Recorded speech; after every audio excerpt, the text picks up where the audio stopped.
Ala gözlü, servi boylu dilberim, həsrətini çəkdim cana bəri bax.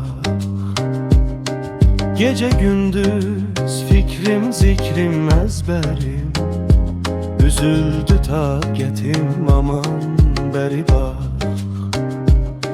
Kim dözər mənim tək belə firqətə, rənci məşəqqətə, bari möhnətə.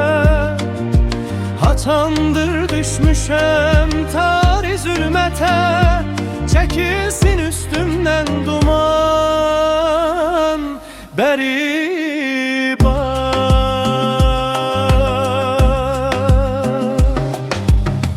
Pay bəndəm qəmi eşqə giriftar, hicran əsrətindən can oldu bimar. Razı dilim edə bilməm aşikar, çəkərəm dərdini pünhan bəri bax. Çox çəkər hicrini Vaqifi xəstə,